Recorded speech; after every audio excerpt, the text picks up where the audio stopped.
Hello guys, welcome to Desmo Head Garage again. Well, my bike mileage has just reached the 60k. It means that it's time for the Desmo service. And in this video, I'm going to show you how I do it according to the service manual. But I'm going not to show you only what I'm doing, but I try to explain what I'm doing and why, and how this so-called complex service happens in every 30k. I hope that you will find it useful. So as a first step, I'm gonna strip down this beauty. First steps of the dismantling is to remove the seats, the fairings and the fuel tank.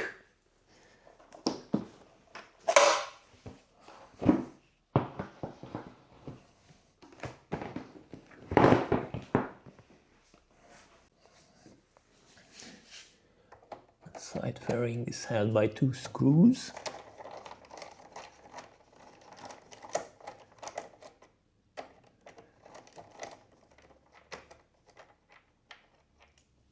Hardly visible.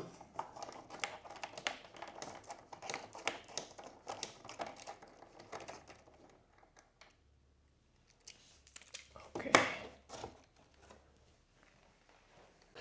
The side fairing support is also need to be removed, held by these 3 screws and these one down there. Let's loosen them first.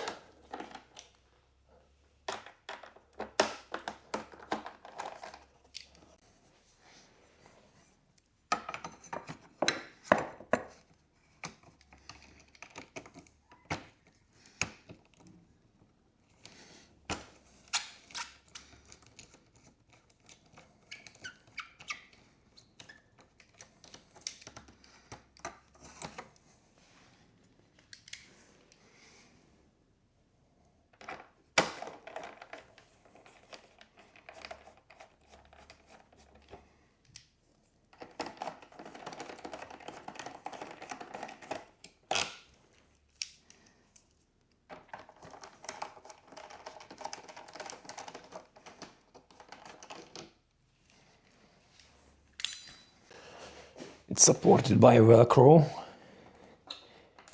You need a flat screwdriver to detach it.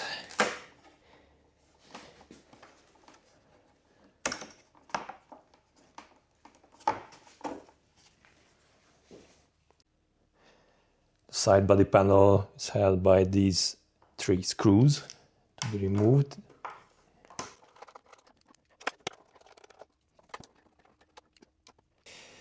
There are 2 places that the side body panel is fixed. One is here, it needs an upper movement. The other one is there, it needs a backward movement. So it's difficult to make it at a time. So I usually lift the first part up first, the front part, and then it's easier to remove it backward. It's quite an uncomfortable movement, so I need to use the flexibility of the panel, but no worries, it shall not break. Next is the emergency button cover and the conveyor panels.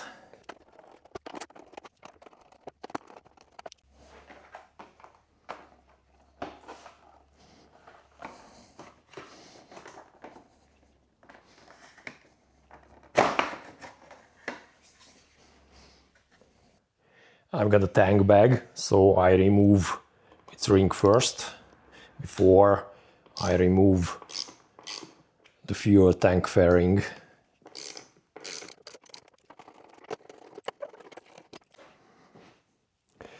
Then I reinstall the original filler cap screws.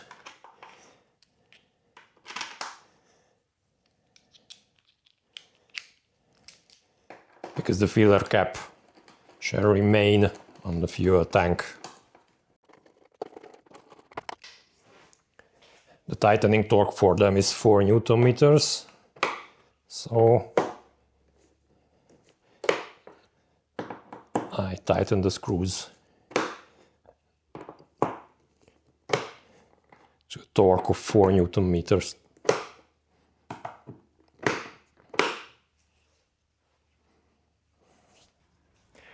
There's always a significant grip between this rubber seal and the fuel filler cap that makes the tank fairing removal quite hard and difficult. So I always apply some lubrication and let it work for a while.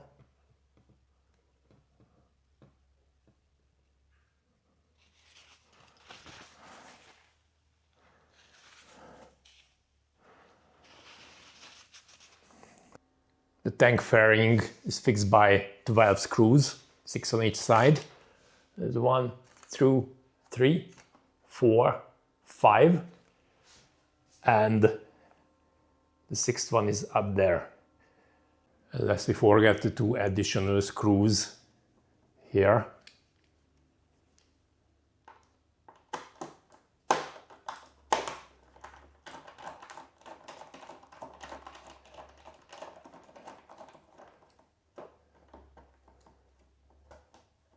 So it's not 12, but 14. It might also look frightening, but no worries. It will work. You need some patience and bravery, of course. When the gasket is out of the filler cap, first move the fairing backwards to release the front part of it. Then it needs a little stretch.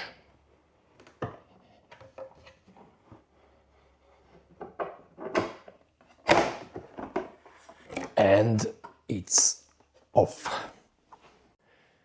Before removing the fuel tank, we need to disconnect the fuel line and the pump connector. To disconnect the fuel pipe, push down this flange and then you would be able to remove the line. As for the connector, it's quite simple. And there are 2 breather hoses on the 2 sides of the tank.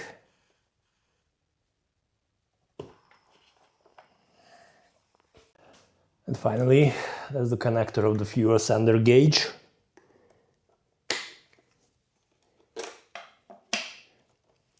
It also needs to be disconnected. Yep. You need to support this fin by a screwdriver, and then you are able to disconnect it. The fuel tank itself is fixed by 2 screws located here and there.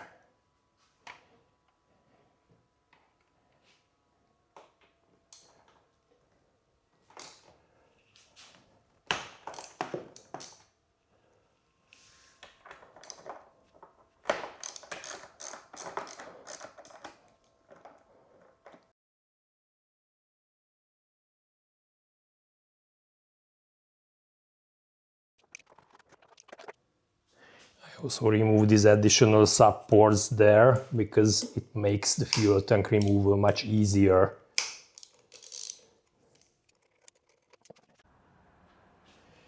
Now let's lift up the tank to release the front fixing points and move it backwards carefully.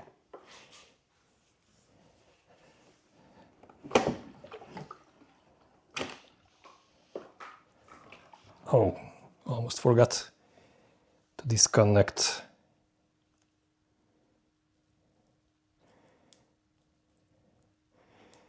the GPS.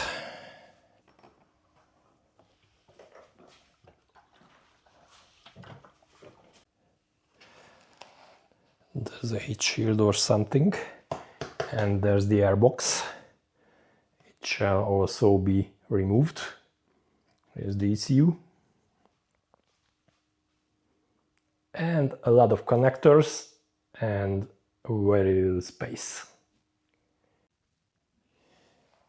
Another piece of foam to be removed.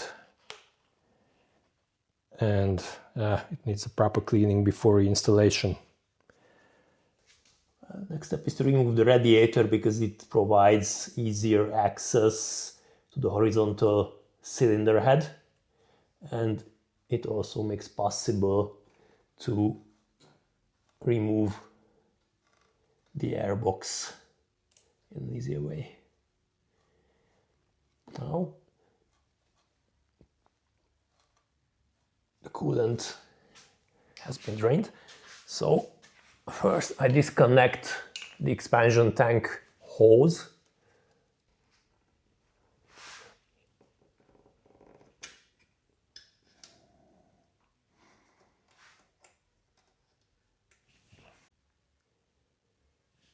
On the water pump side, I'm going to disconnect these two water hoses here, losing this clamp, and this one.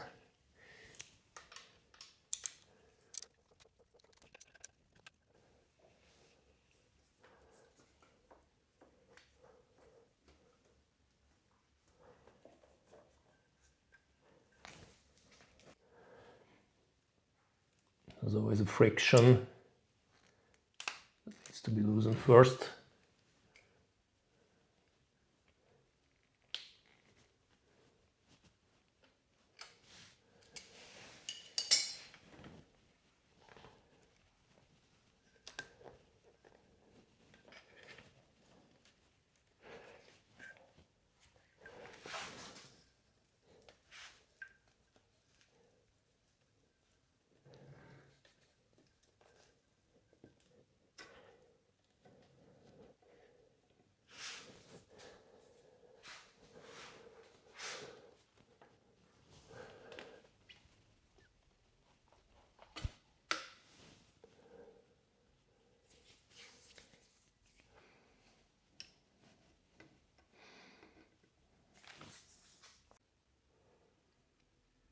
Before removing the radiator unit, we need to disconnect the two cooling fans. So the left hand side connector is there, connected to the trellis frame. And the right hand side is there, also connected to the trellis frame. You can see the label that says fan. So both connectors need to be disconnected before we remove the screws, the fixing screws of the radiator. The right hand side is there. And the left hand side is there.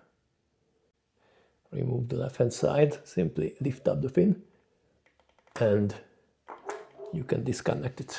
On the right hand side, method is the same, but you got less space, and that's it.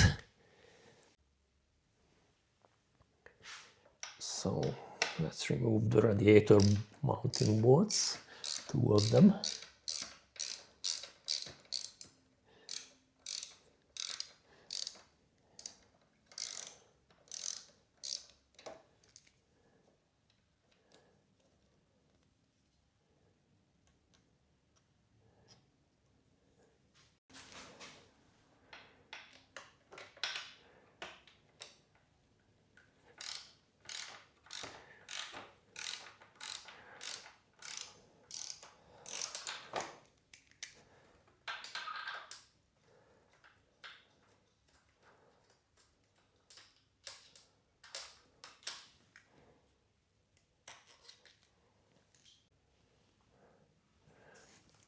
Removing the radiator and the connectors.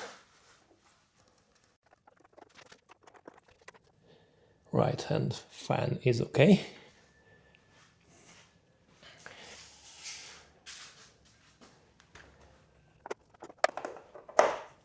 And the left hand is also okay.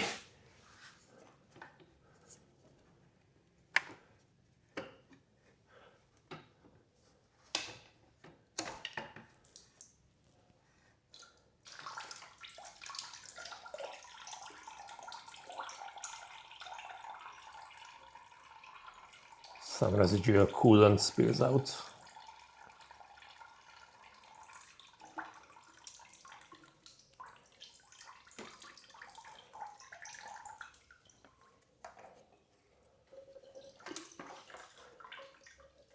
And then the radiator is also out of the frame. Well, next step is to remove the airbox that's connected to the two cylinder heads. And yeah, it's not a must, but a nice to have, because by removing it, I will have easier access to the camshafts and to check the valve clearances and others. But we know that it's always a pain in the ass, because there are a lot of electrical connectors and it's a very tight fit.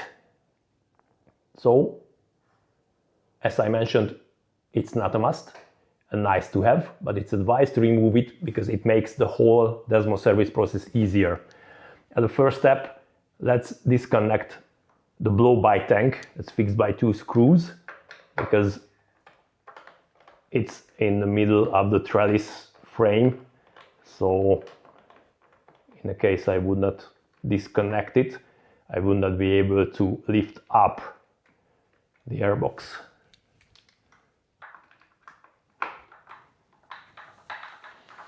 It's fixed by two Torx screws and the size is T20.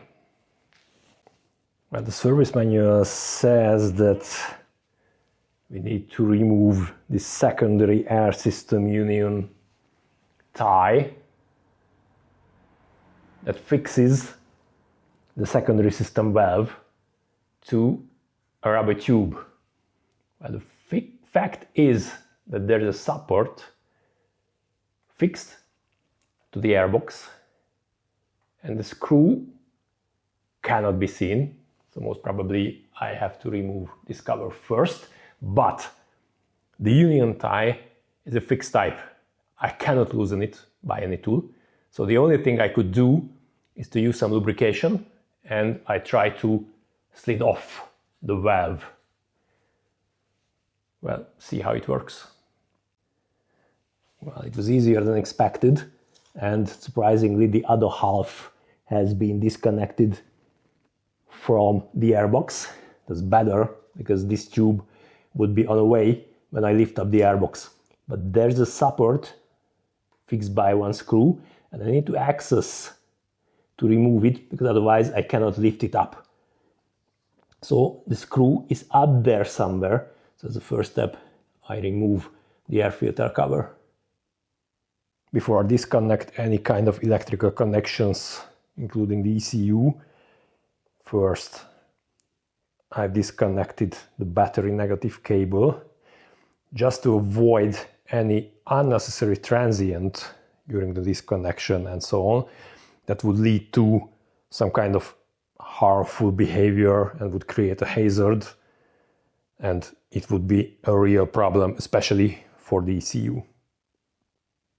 The air filter cover is fixed by 4 screws located here, here, here and there. But to be able to lift it up, first I have to remove this cable cover, fixed by 2 screws also, and remove the cable harness out of the way.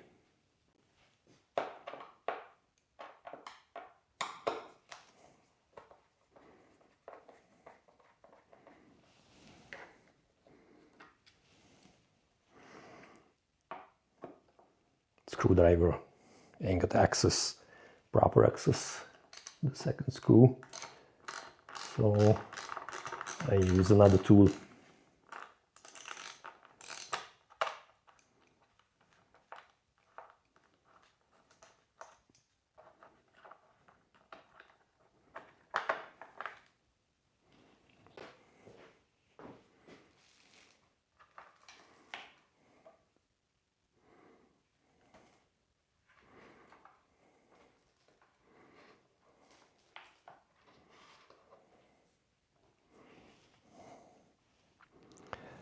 Also need to remove this cable fastener.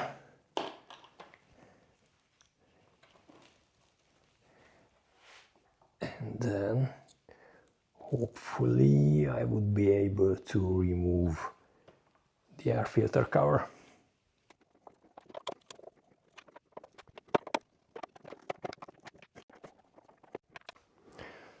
Let's disconnect the air sensor here.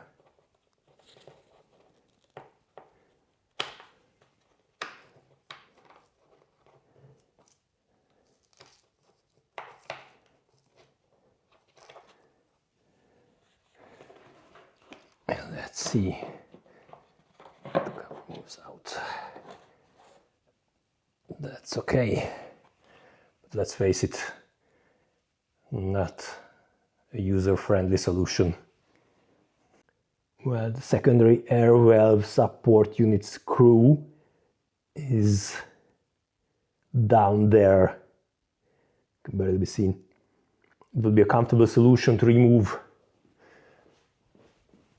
the coolant expansion tank, but there might be an access through this gap. For doing it, I need this kind of extension,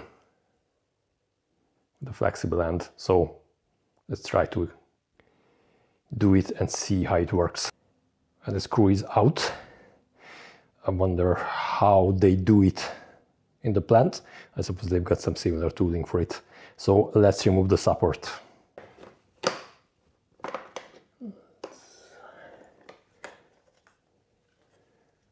Support is out.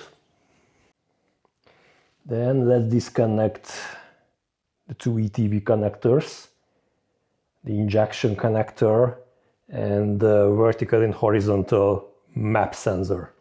These connectors are different, so I cannot mix them up during the assembly.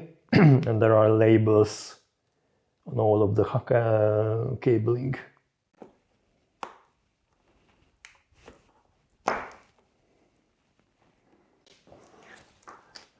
The white connectors have got some pin up there.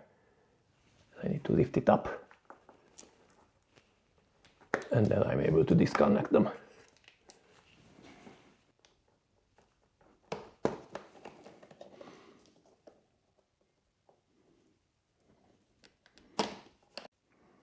There are two clamps that fixes the airbox to the cylinder heads.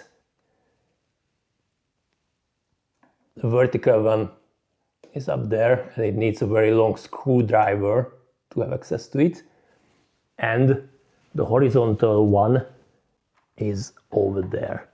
You will get access from here. Can barely seen, so it's not so easy to show it to the camera. So technically, after I move the ECU unit out of the way, I would be able to remove the airbox. The last connector to disconnect. This is the map sensor on the horizontal cylinder.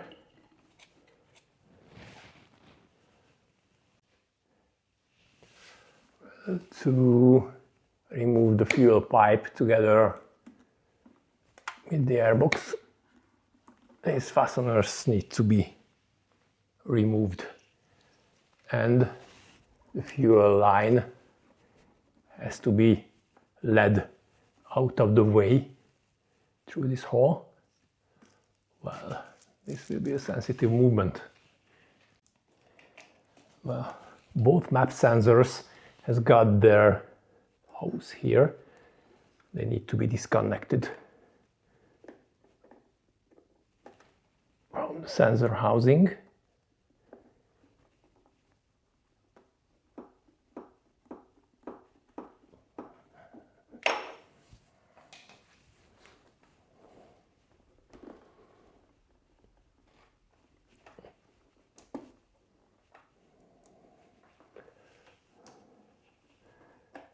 Okay. After removing releasing all the clamps and the houses. Yeah, it's still a pain in the ass to get the airbox out of the frame, so need to be careful.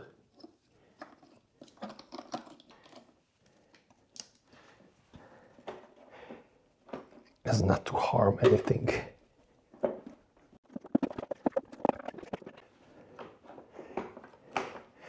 Since that was the way in during the assembly process, it should be the way out either.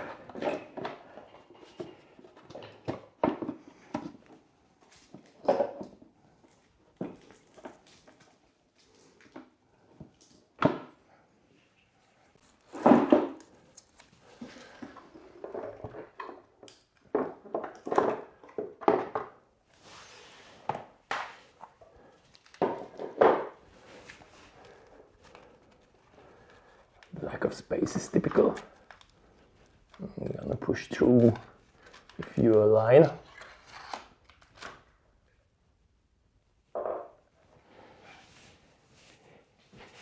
And then the airbox is finally out.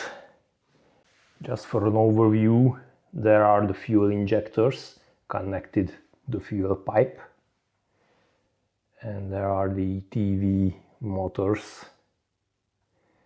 that makes the positioning of the throttle body valves. Before I start to remove the timing belt covers, I'm gonna remove this console for the fuel tank. It's fixed by 4 screws, and also this connector needed to be disconnected, and this little pin, because it's exactly on the way of one of the upper section of the timing belt cover screws.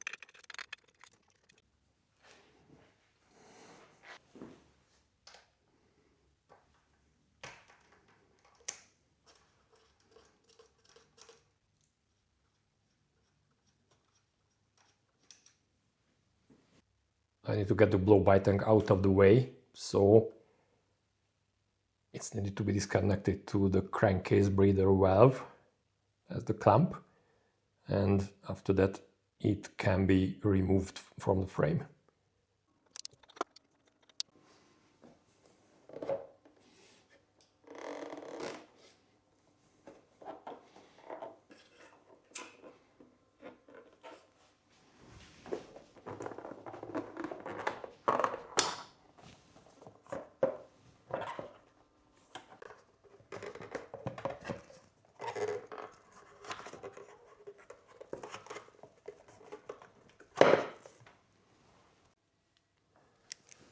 The upper section of the timing belt cover is held by 2 screws here, there. So let's disconnect. The first intermediate cover is also held by 2 screws, but one of them is right behind the trellis, so I could have access with the manual Allen key. And this one is right behind that hole. So the purpose of this hole in this frame is to get access to the screw of the first intermediate timing belt cover.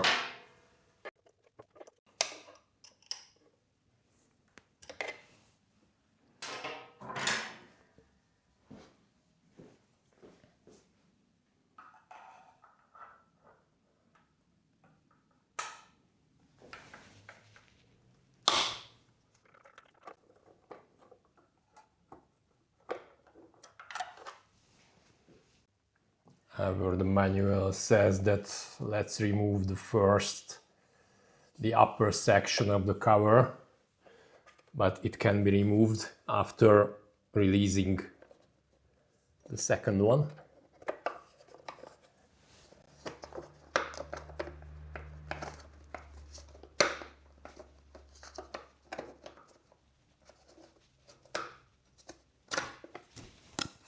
And it seems that the second one cannot be easily removed without removing the bolt of the third part, this intermediate section. One reason might be that this kind of service and the removal of the covers is demonstrated by the official manual with the engine block of the frame. Yeah, of course, it would be a more comfortable solution, but removing the engine block, it's a kind of effort that is not worth, according to my opinion.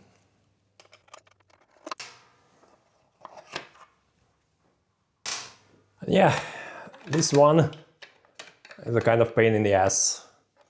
So I've seen several videos and they left it here because it's quite tricky to remove it with the engine block mounted inside the frame.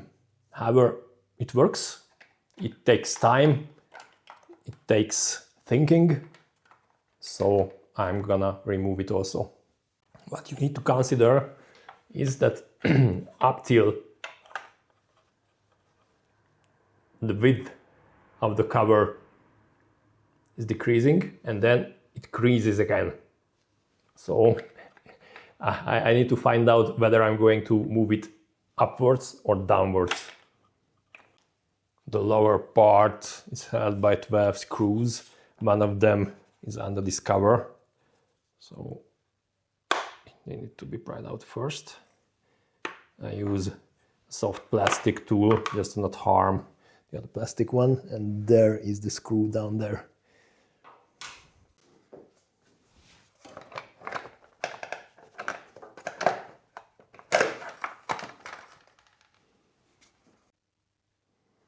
For those who says that it's a pain in the ass to remove this part, yes. So move the front section downwards first, and then the rear would follow it, and then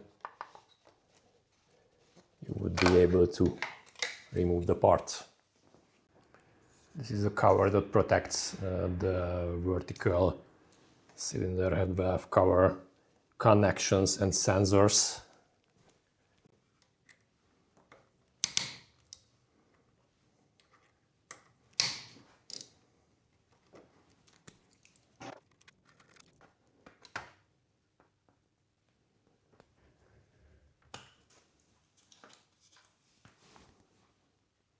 Quite a tricky connections. This is for the exhaust side valve actuator sensor, and this is for the exhaust side valve actuator. By removing the horizontal cover, there are a lot of tubes and connections that needs to be disconnected or removed. It's advised to take a shot of the location of the clamps, the hoses and the connectors.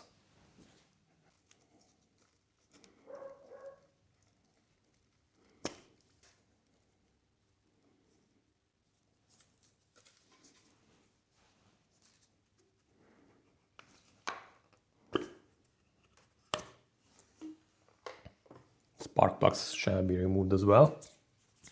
This is a secondary air valve. The manual says that let's remove the clamp and disconnect the hose, but it's a fixed type of clamp, so I will need to buy another one. So I disconnect the sensor housing.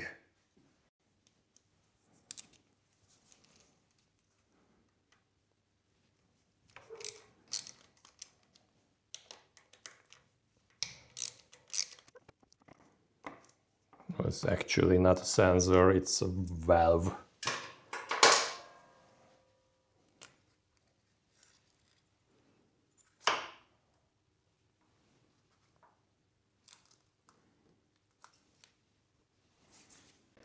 There are the bolts and a lot of dirt, so it needs a proper cleaning. There are two types of valve cover bolts. 4 of them are 10 mm but not hexagonal. It's 12.1. And the 2 additional screws that has got secondary support option is a 30 mm hexagonal.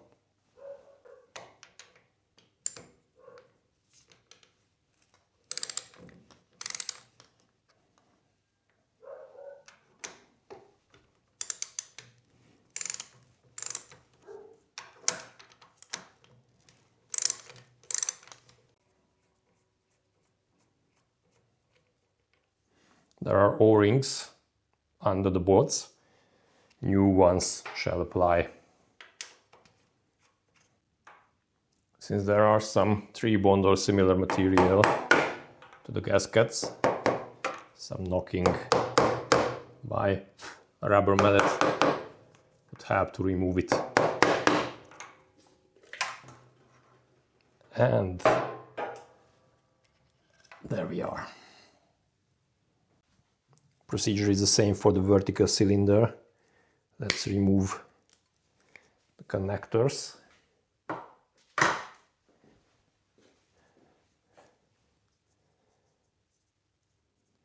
This is for the intake side.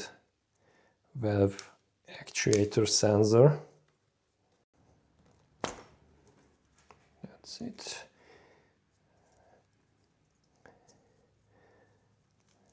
This is for the exhaust side, actuator sensor.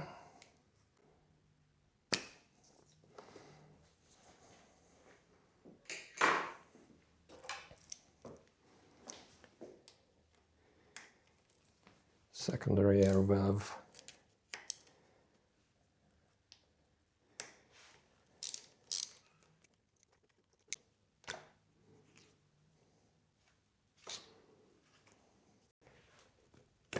Spark plug. All the 4 spark plugs shall be replaced, and at least one of them is needed to be removed during the timing check and the battery replacement process, because it's easier and it's possible to rotate the crankshaft manually.